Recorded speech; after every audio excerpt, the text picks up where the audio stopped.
नमस्कार, मेरा नाम है शिरीन खान और आप देख रहे हैं आधार लाइव। मध्य प्रदेश के डिप्टी सीएम जगदीश देवड़ा ने पूर्व राष्ट्रपति रामनाथ कोविंद के जरिए वन नेशन वन इलेक्शन को लेकर रिपोर्ट सौंपकर खुशी जाहिर की है।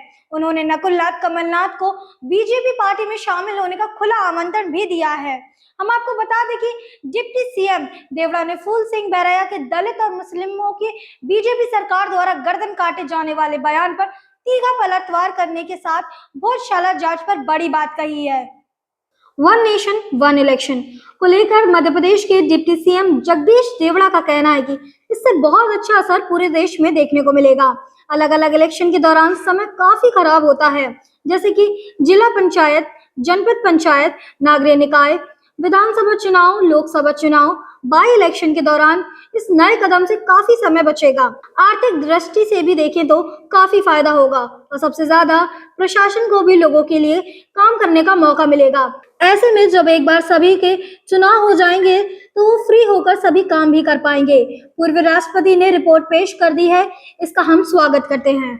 अच्छा है, माननीय मोदी जी का जो कंसेप्ट है कि जैसे वन नेशन वन कार्ड, ऐसा जो उनका सोच है कि समय कितना बर्बाद होता है भाई चुनाव में। मुझे बताओ कि विधानसभा के चुनाव, लोकसभा के चुनाव, जिला पंचायत के चुनाव, जनपदों के चुनाव, कभी किसके चुनाव आ रहे हैं। तो चुनाव साल, 2 साल, 3 साल, फिर बाई इलेक्शन, कभी कुछ इलेक्शन। तो मुझे लगता है कि समय भी बचेगा, आर्थिक दृष्टि से भी बचत होगी और प्रशासन भी पूरी तरह से लगता है। तो मुझे लगता है कि एक बार में सारे ही चुनाव हो जाए।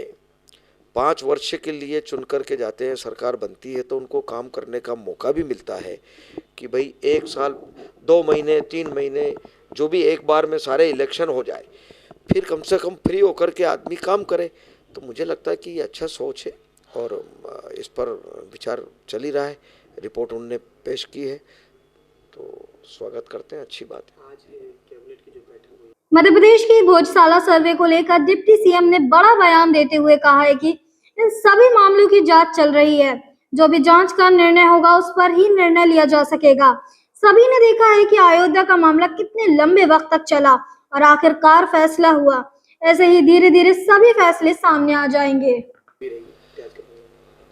इन सारे मामलों की जांच होगी, जांच चल रही है। तो जो भी जांच का निर्णय होगा उस पर निर्णय होगा। तो आपको पता है कि अयोध्या का मामला कब से चला, आखिर फैसला हुआ। तो ऐसे मुझे लगता है कि सारे फैसले धीरे धीरे करके सब फैसले होंगे। डिप्टी सीएम ने लोकसभा चुनाव से पहले बड़ा दावा किया है। उनका कहना है कि प्रदेश की सभी 29 सीटों पर प्रचंड बहुमत के साथ भारतीय जनता पार्टी जीत दर्ज करने वाली है। वहीं कांग्रेस किसी भी दिग्गज को चुनावी मैदान में उतार ले, चाहे वो नकुल नाथ हो या कोई भी, सभी चुनाव हारने वाले हैं। यही वजह है कि कांग्रेस के कई नेता हर रोज हमारी पार्टी में शामिल हो रहे हैं। हम भी उनका स्वागत कर रहे हैं। क्या नकुल नाथ इलेक्शन से पहले बीजेपी में शामिल होंगे? इस सवाल पर डिप्टी सीएम जगदीश देवड़ा ने कहा कि हम उनका स्वागत करते हैं यदि वे हमारी पार्टी में आते हैं। इस मामले में शीर्ष नेतृत्व भी निर्णय लेगा। मैं सभी को खुले मन से आमंत्रित करता हूं। जो भी बीजेपी पार्टी में शामिल होना चाहता है, हमारी पार्टी के द्वार खुले हैं। मध्य प्रदेश में 29 सीट है। 29 सीट पर भारतीय जनता पार्टी प्रचंड बहुमत से चुनाव जीतेगी। अपार उत्साह है लोगों में। मध्य प्रदेश में भी भारतीय जनता पार्टी के माध्यम से इतने काम हुए हैं डेवलपमेंट के, सब हारेंगे। मुझे लगता है कि कांग्रेस के तो कई नेता अभी भी लगातार संख्या बढ़ रही है, रोज आ रहे हैं। हम भी स्वागत कर रहे हैं, आइए। कोई भी, मुझे लगता है कोई भी आए, हमारे यहाँ तो स्वागत है। क्योंकि ऐलान उनके नाम का हो गया है तो बीजेपी अभी स्वागत कर देगी। अब शीर्ष नेतृत्व है निर्णय करने वाला। मुझे लगता है कि बहुत सारे निर्णय ऐसे होते हैं जो शीर्ष नेतृत्व पार्टी का है वो निर्णय लेंगे। क्या स्थिति कांग्रेस में देख रहे हैं? जो आए, मैं तो ये कह रहा हूँ कि जो आए स्वागत है, पार्टी स्वागत करेगी। कोई भी आए, मैं किसी व्यक्ति विशेष का नहीं कह रहा हूँ। जो भी कांग्रेस के नेता आना चाहे, भारतीय जनता पार्टी में द्वार खुले, पार्टी के द्वार खुले हैं, आइए, अभिनंदन है, स्वागत है। ये विश्व की सबसे बड़ी पार्टी, सबसे बड़ा राजनीतिक दल है। हम अभिनंदन करेंगे, स्वागत है। राहुल गांधी द्वारा हरदा ब्लास्ट पीड़ितों के लिए मुआवजे की मांग पर डिप्टी सीएम जगदीश देवड़ा का कहना है कि सरकार खुद अपना निर्णय लेकर उस दिशा में काम कर रही है। पीड़ितों को किसी प्रकार की कोई कमी नहीं रखी गई है। जहां पीड़ितों को मदद करना है वहां वे पूरी मदद कर रहे हैं। जहां उनके उपचार की जरूरत थी वह भी व्यवस्था की गई। जहां आर्थिक सहायता की जरूरत थी वहां भी उस मदद को उन तक पहुंचाया गया है। सरकार खुद अपना निर्णय लेकर के सरकार उस दिशा में काम कर रही है। मुझे लगता है कि कोई कमी नहीं रखी है। जहां पीड़ितों को मदद करना वहाँ पूरी मदद कर रहे हैं। जहां उनके उपचार का प्रबंध करना था वहाँ पूरा प्रबंध किया। आर्थिक सहायता की जहाँ मदद करना थी वहाँ पूरी की, और जहाँ करना होगी वहाँ पूरी करेंगे। डिप्टी सीएम जगदीश देवड़ा ने भांडेर से कांग्रेस विधायक और भिंड लोकसभा सीट से कांग्रेस प्रत्याशी फूल सिंह बराया के उस बयान पर भी तीखा पलटवार किया है जिसमें फूल सिंह ने कहा था कि केंद्र में यदि भारतीय जनता पार्टी की सरकार एक बार फिर आएगी तो सबसे पहले दलित और मुसलमानों की गर्दन कटेगी। इस पर पलटवार करते हुए जगदीश देवड़ा ने कहा कि जिस प्रकार की उनकी सोच सामने आई है, लोकसभा का चुनाव लड़ने वाला जनप्रतिनिधि इस प्रकार की भाषा का प्रयोग करेगा, ये ठीक नहीं है। उनकी सोच पता नहीं कैसी है, लेकिन हकीकत यह है कि प्रधानमंत्री नरेंद्र मोदी ने देश की कमान जब से संभाली है तब से देश की दिशा और दशा सुधारने का काम उन्होंने ही किया है। कोई भी भेदभाव उन्होंने नहीं किया है। हिंदुस्तान भर के जितने भी गरीब लोग हैं जो खुले आसमान के नीचे रहकर कीड़े मकोड़ों की जिंदगी जीने के लिए मजबूर थे, आजादी के 75 साल में पहली बार ऐसा मौका होगा जब उनके सर पर खुद का मकान होगा। पीएम मोदी के कारण ही बन सका है ये सब। मोदी जी ने किसी के भी साथ जाति भेदभाव नहीं किया है।